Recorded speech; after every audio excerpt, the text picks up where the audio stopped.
और हमारे सिवा ये काम कोई नहीं कर सकता है।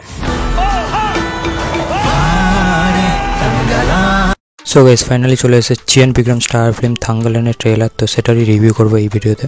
তো এই সিনেমাটা ডাইরেক্ট করছে পারঞ্জিত মেল্লিরে, চিয়ান বিক্রম আছে, মালবিকা মোহনন আছে, এছাড়া আরও অনেকে। তো এই সিনেমাটা একটা পিরিয়াডিক অ্যাকশন ড্রামা ফিল্ম হতে যাচ্ছে, যেটা অরিজিনালি কেজিএফ যেখানে আছে, কোলার গোল্ডের যে মাইন্সটা যেখানে অরিজিনালি আছে সেই জায়গাটার উপরই বেস করে এই সিনেমাটা মেনলি হচ্ছে। তো এর আগে এই সিনেমার যে অফিসিয়ালি একটা টিজার এসেছিল, সেখানে টিজারটা দেখে বোঝা যাচ্ছিল যে ইন্ডিয়ান ভার্সেস ব্রিটিশদের মধ্যে একটা লড়াই হবে, যেটা আমরা স্বাধীনতার আগে আমরা দেখেছিলাম। কিন্তু এই ট্রেলারটা যেটা বেরিয়েছে সেখানে পুরোপুরি অপোজিট। এখানে আমরা যে ব্রিটিশ অফিসারটাকে দেখতে পাচ্ছি, বিক্রম, এবং এই গ্রামের আদিবাসীদের সাথে মিলে এই সোনার হদিশ পাচ্ছে এবং সেখান থেকে মাইনিং করছে। মালবিকার ক্যারেক্টারটাকে মিস্টিরিয়াসভাবে দেখানো হয়েছে, তাকে সেই জায়গাটার প্রোটেক্ট করছে, যেটা খুবই বড় শকিং ব্যাপার ছিল, যেটা কেউই আফটার অল এক্সপেক্ট করবে না। এবং এখানে ট্রেলারটাকে এমনভাবে এডিট করা হয়েছে যেখানে চিয়ান বিক্রমের ক্যারেক্টারটা অনেক রকম ইমাজিনেশন করছে।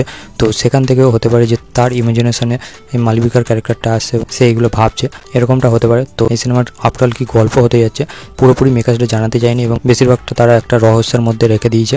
তো ট্রেলারটা যেরকম এডিটিং হয়েছে এবং জিবি প্রকাশের যে বিজিএম সেটা দারুণ, এবং ট্রেলারে একদম শেষে থাঙ্গালান যে টাইটেলটা একটা বাজতে শুরু করে সেটা দারুণ ছিল। এই টাইটেলটা একটার অপেক্ষায় থাকবো। এই ট্রেলারটাকে তো খুবই ভালোভাবে এনহ্যান্স করছে এবং জিবি প্রকাশ খুবই ভালো বিজিএম দিচ্ছে রিসেন্ট টাইমে যত সিনেমা করছে সে, এখানেও তার বিজিএমের কাজ খুবই ভালো। এবং পারঞ্জিত খুবই ভালো ভালো কিছু সিনেমা ডাইরেক্ট করেছে। তার লাস্ট সিনেমা সারপাট্টা পরম্পরায়, সেটাও খুবই ভালো সিনেমা ছিল। তারপর তার এই সিনেমাটা আসছে, এবং তার যদি প্রিভিয়াস কোনো সিনেমা দেখে থাকো তো তার সিনেমা খুবই রিয়েল হয়ে থাকে, এবং এই ট্রেলারটা দেখেও সেটাই একটা ফিল দিচ্ছে।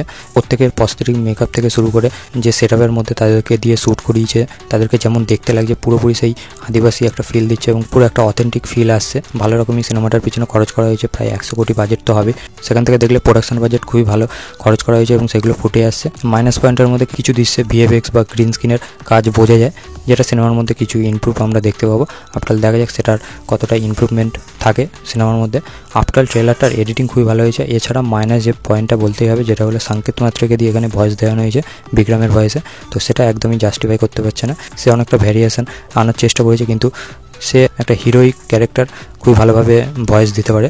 আল্লু অর্জুন, এনটিআর, রামচরণ এরা যেসব ক্যারেক্টার প্লে করে সেই সবই দিলে ভালো লাগে, কিন্তু এখানে চিয়ান বিক্রম একটা রিয়েল ক্যারেক্টার প্লে করছে, সেখানে ভালো লাগছে না। তো সেটা একটা মাইনাস পয়েন্ট লেগেছে হিন্দি ডাবিংয়ে। এছাড়া অরিজিনাল তামিল ভার্সনটা তো খুবই দারুণ লাগছে, বিক্রম নিজে ডাবিং করেছে। তো ওভারঅল ট্রেলারটা নিয়ে বললে আমার দারুণ একটা ট্রেলার লেগেছে। টোটাল দেখবার সিনেমাটা বক্স অফিসে কেমন কি পারফর্ম করতে পারে, কারণ লাস্ট কিছু বছরে বিক্রমের মার্কেট খুব ভালো কিছু নয়, তার সিনেমা বক্স অফিসে সেরকমভাবে ওয়ার্ক করছে না।